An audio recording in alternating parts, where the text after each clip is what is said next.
جی ایک سوال ہے کہ تعویذ ڈنڈے وغیرہ ان کے بارے میں آپ کی کیا رائے ہے؟ اس لیے کہ بعض اسپرچل لیڈرز ایسے ہیں جو یہ کہتے ہیں کہ فلاں موقع پہ اگر آپ فلاں تعویذ ایسے اور ایسے لیں گے تو فلاں فلاں معاملات ہو جائیں گے. اس میں ایک تو اصول کی بات ہے اور پھر ایک عملی مشورہ ہے. اصول کی بات تو وہی ہے جو رسول اللہ صلی اللہ علیہ وسلم نے حضرت صفیہ کے ایک سوال کے جواب میں فرمائی تھی. انہوں نے پوچھا کہ یہ یہود کے ہاں اس طرح کے کچھ دم کچھ اس طرح کے تعویذ ڈنڈے ہوتے ہیں, تو آپ نے فرمایا کہ یہ بھی ایک علوم میں سے علم ہے, یہ دیکھ لو کہ اس میں کوئی شرک کی بات نہیں. تو گویا اس اصول کو آپ نے بیان فرما دیا کہ ہم مسلمانوں کو ہر چیز کے بارے میں دو باتیں ضرور دیکھیں.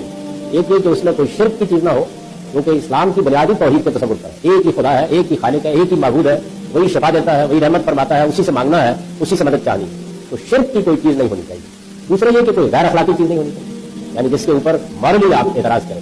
اخلاق کیا چیز ہے اس کا شعور ہر انسان کو خدا نے دیا ہوا ہے, تو اس کی روشنی میں دیکھ لینا چاہیے. یہ دو چیزیں دیکھ لیں, یہ اصول کی بات ہے. اس کے بعد آپ کسی دوا سے فائدہ اٹھائیں, آپ کسی اور فن سے علم سے فائدہ اٹھائیں, مذہب کو اس پر اعتراض نہیں ہے. عملی مشورہ یہ ہے کہ اس وقت اس طرح کے کام کرنے والے زیادہ تر لوگ بالکل عطائی اور کویکس ہیں. وہ کوئی علم فن عام طور پر نہیں جانتے ہوتے, لوگوں کو دھوکہ دیتے ہیں, فریب دیتے ہیں اور معلوم نہیں کن کن غلط راستوں پر لے جاتے ہیں.